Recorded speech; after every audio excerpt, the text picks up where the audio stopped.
This is a portrait of Queen Liliuokalani by William Cogswell. It was painted in 1891 to 1892. You can tell from the signature, which is signed 1892. And the Queen was the last reigning monarch of Hawaii. She is pictured here in a very large, grand manner, neoclassical portrait. So you can tell sort of neoclassical styling from the way in which the curtain embraces the sides of the picture plane and is drawn back to reveal this sort of picturesque landscape in the background. And it's a full-size portrait, and she's looking at us with this stately kind of command of power. As a female head of state, the Hawaiian Constitution from 1852 outlined that the Hawaiian people would be ruled through a constitutional monarchy. So they elected their rulers.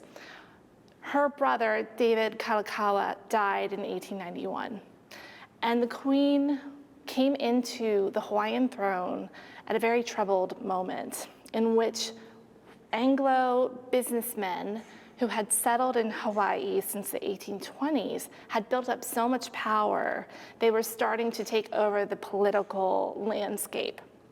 And so the Queen knew that she needed to communicate her power to Western eyes in such a way that they would understand she was the sovereign ruler of the Hawaiian kingdom, and that in her power, she was also, very well sort of appointed. You can see through the attributes. This is a fancy museum word that we use to point to the things that she's wearing. So there's a hair comb in the shape of a butterfly that's made out of diamonds. And that was a gift to her from Queen Victoria, the sovereign of England.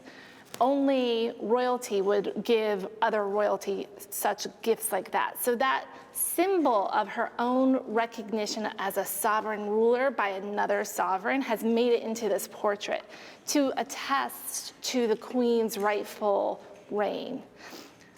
This really is an important diplomatic statement that the Queen bought from the artist in 1892 and then placed on view in the Iolani Palace, which is the seat of the Hawaiian government.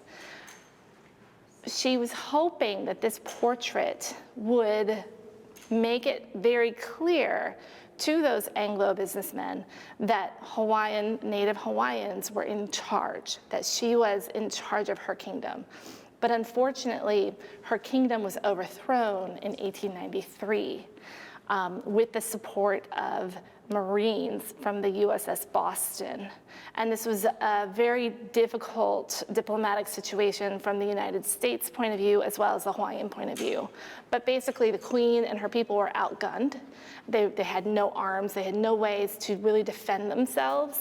So although this portrait, we understand it to be this really important symbol of her power, in the end, her kingdom was overthrown, and that was the first step to the 1898 annexation of Hawaii by the United States.